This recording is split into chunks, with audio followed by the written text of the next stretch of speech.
तो इतनी बात हमने की। And the last but not the least thing that we can discuss here, sorry अभी एक दो टॉपिक बाकी है। देखो एक चीज जो हमें यहाँ पढ़ना है वो है रेगुलेशन। हर चैप्टर में हमको रेगुलेशन जरूर पढ़ना है, ठीक है।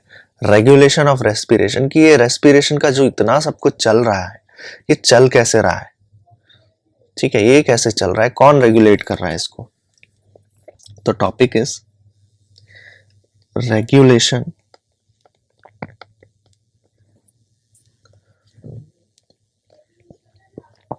रेगुलेशन ऑफ रेस्पिरेशन, ठीक है।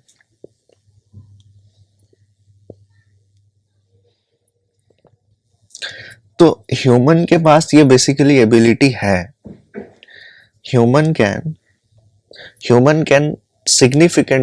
have significantly ability to maintain and regulate respiratory rhythm, और ये न्यूरल सिस्टम की मदद से करते हैं, ठीक है। बाय रेगुलेशन करते हैं हम लोग by neural system, nervous system, ठीक है, बाय नर्वस सिस्टम। तो role of oxygen is role of oxygen is regulation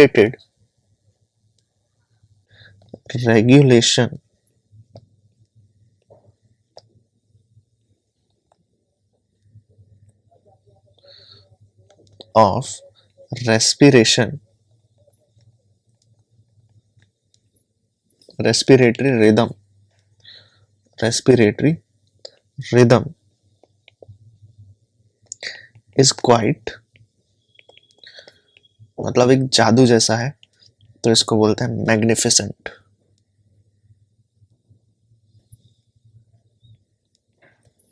ठीक है, दो चीजें हैं जो रिस्पॉन्सिबल है।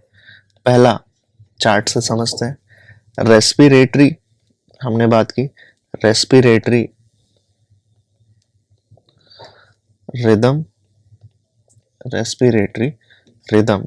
सेंटर। दूसरी चीज हमने देखी थी pneumotaxic centre.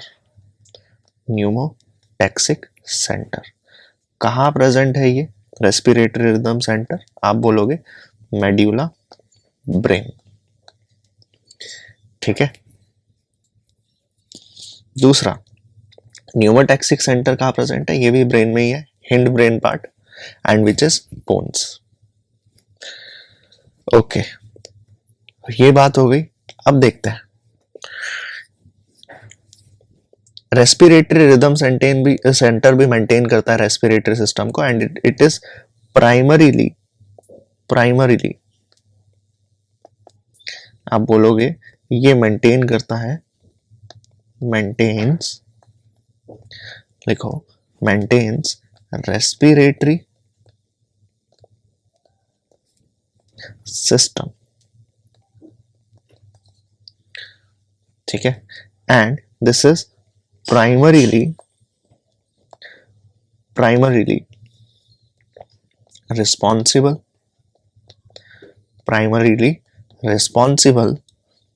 for its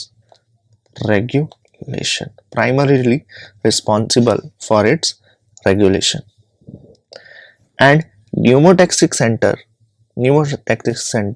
moderates the function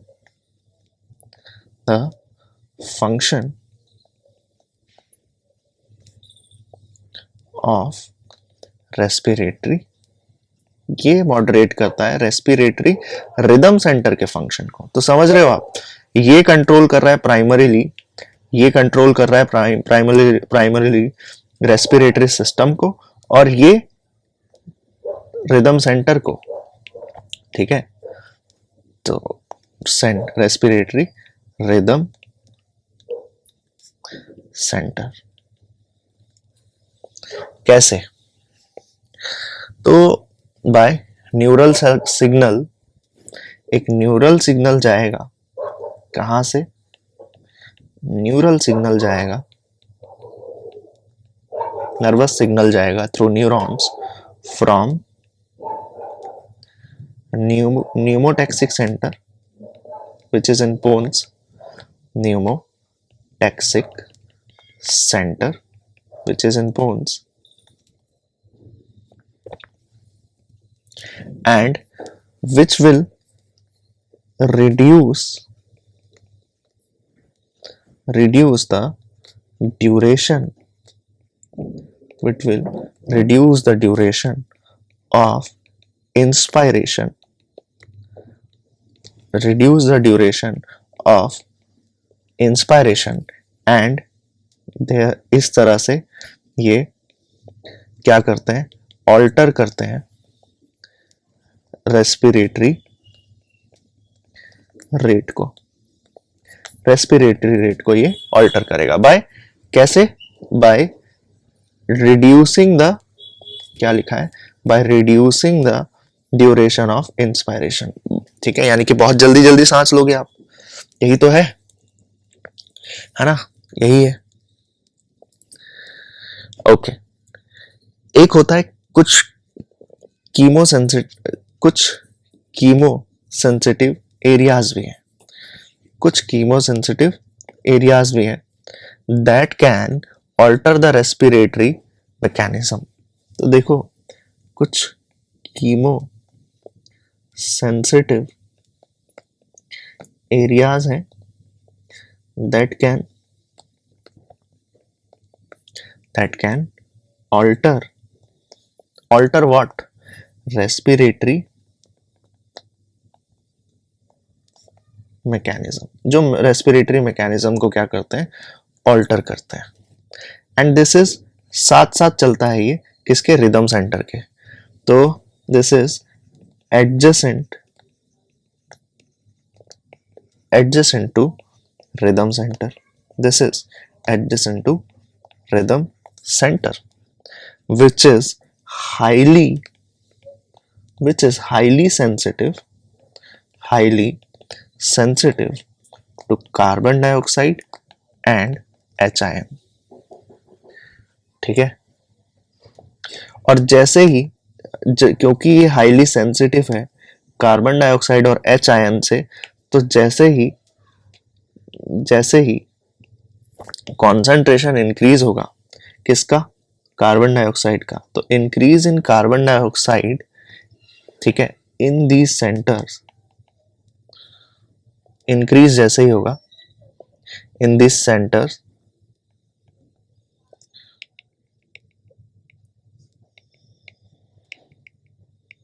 जैसे ही इंक्रीज होगा कार्बन डाइऑक्साइड यहां पर in these centres,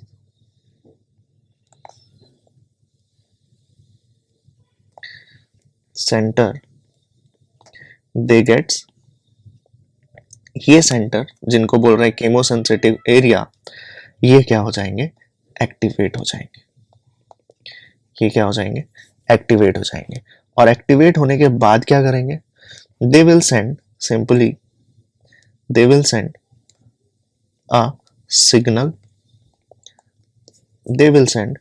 a signal, signal किसको भेजेगा? वही मैंने बोला था साथ साथ चलता है रिदम सेंटर के, तो रिदम सेंटर ही कंट्रोल कर रहा है, लेकिन इस सिग्नल भेजेगा रिदम सेंटर को। क्या बोलेगा कि भाई यहाँ पर ऑक्सीजन, कार्बन डाइऑक्साइड जो है वो आ गया है, ज्यादा आ गया है, तो आप क्या करो, कुछ नेसेसरी एडजस्टमेंट जो करने हैं, मेक नेसेसरी एडजस्टमेंट आप करो। ठीक है, एडजस्टमेंट्स इन रेस्पिरेटरी प्रोसेस। ठीक है, and such finally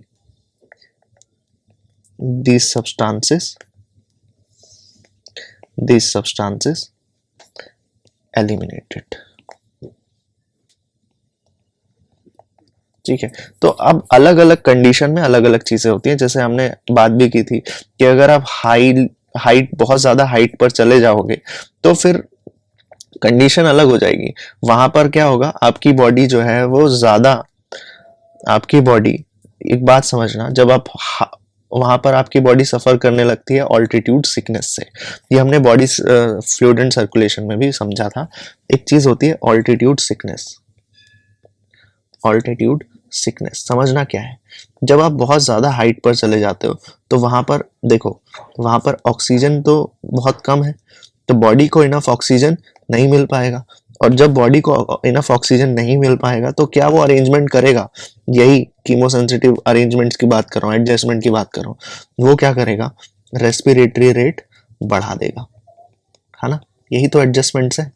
respiratory rates बढ़ा देगा, ब्रीदिंग रेट बढ़ा देगा, ब्रीदिंग रेट बढ़ा देगा। आरबीसी से बोलेगा कि भाई बढ़ा दो, प्रोडक्शन ऑफ आरबीसीज बढ़ा दो, क्योंकि जितना ज्यादा आरबीसी होगा उतना ज्यादा वो ऑक्सीजन से बाइंड कर पाएगा। वो बोलेगा binding affinity, binding affinity, binding affinity of oxygen, oxygen with haemoglobin, with haemoglobin कम कर दो। ये कम क्यों कर दो, क्योंकि लूज बाइंड करो हीमोग्लोबिन, बोलेगा कि लूज बाइंड करो हीमोग्लोबिन को ऑक्सीजन से, जिससे कि जैसे ही टिश्यूज के पास पहुंचे ऑक्सीजन जल्दी से छोड़ दे। अब मान लो अगर ऑक्सीजन हीमोग्लोबिन से टाइटली बाइंड करता है, ऑक्सीजन हीमोग्लोबिन से टाइटली बाइंड करता है, तो वो उसको होल्ड करने में भी टाइम लगाएगा, फिर टिश्यूज तक पहुंचेगा तो उसको छोड़ने में भी टाइम लगाएगा। तो इतना टाइम लग रहा है और ऑलरेडी टिश्यूज को जरूरत है ऑक्सीजन की, तो इसमें इंसान बेहोश भी हो सकता है। और इस तरह के सिम्टम्स आपको ऑल्टीट्यूड सिकनेस में देखने को मिलते ही हैं।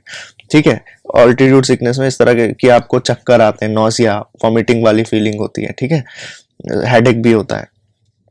तो इस तरह के अरेंजमेंट्स अलग अलग सिचुएशंस में करने पड़ते हैं। रिसेप्टर्स एसोसिएटेड विद,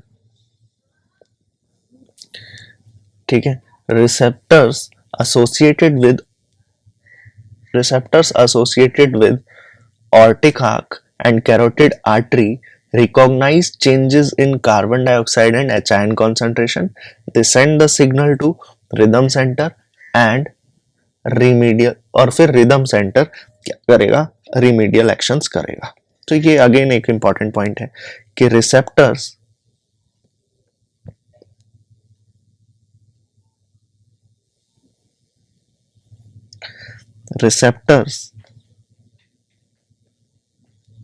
लिखेंगे associated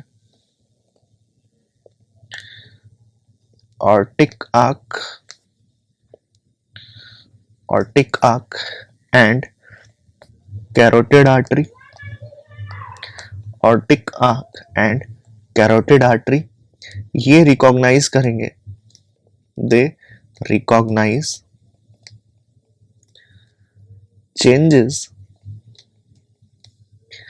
changes in carbon dioxide and H ion concentration, H ion concentration, and then जैसे ही इन्हें पता चलेगा भाई कॉन्सेंट्रेशन में कुछ गड़बड़ है, दे विल सेंड सिग्नल। किसको भेजेंगे, एक ही तो करता धरता है, कौन है, रिदम सेंटर। और फिर रिदम सेंटर को जो भी चेंजेस लाने होंगे, रिमेडियल एक्शंस करने होंगे, वो करेगा, रिमेडियल एक्शंस। तो एक बात अगर आपने नोटिस की हो तो देखो कि भाई एक ही करता धरता है, और वो क्या है, रेस्पिरेटरी रिदम सेंटर, जो कि कहाँ है, मेड्यूला में, जो मेंटेन करता है रेस्पिरेटरी सिस्टम को, प्राइमरीली रिस्पॉन्सिबल फॉर रेगुलेशन। बाकी सब तो क्या कर रहे हैं, चाहे आप बात करो इनकी, रिसेप्टर्स प्रेजेंट है ऑर्टिक आर्क में, रिसेप्टर्स प्रेजेंट है कैरोटिड आर्टरी में, ये मैसेज देंगे इनको, है ना। न्यूमोटॉक्सिक सेंटर भी क्या करेगा, न्यूरल सिग्नल देगा, ठीक है, किसको न्यूरल सिग्नल देगा, किसको मैसेज देगा, रेस्पिरेटरी रिदम सेंटर को। तो ये भी रेस्पिरेटरी रिदम सेंटर को ही मैसेज दे रहा है, ठीक है, रेस्पिरेटरी रिदम सेंटर को ही मैसेज दे रहा है। अगेन फिर chemosensitive area adjacent to rhythm centre and ये एक्टिवेट होगा, ये भी सिग्नल दे रहा है किसको, रिदम सेंटर को। तो जो भी नेसेसरी चेंजेस हैं वो चेंजेस कर कौन रहा है, वो चेंजेस कर तो देखो, वो चेंजेस कर तो देखो रिदम सेंटर ही रहा है। बस बाकी जो एजेंट्स हैं, बाकी जो एजेंट्स हैं इसके, वो ये बस बता दे रहे हैं कि भाई तुमको ये यहाँ पर कुछ गड़बड़ है। बाकी मेजर बॉस तो क्या है, बॉस बॉस कौन है, रेस्पिरेटरी रिदम सेंटर। चाहे आप बात कर लो, ये तीन चीजें देखी हमने, न्यूमोटैक्सिक सेंटर, कीमोसेंसिटिव एरिया और ये ऑर्टिक आर्क वाली कहानी, और सारे ही मैसेज दे रहे हैं किसको, रिदम सेंटर को। किसको मैसेज दे रहे हैं, रिदम सेंटर को। फाइन।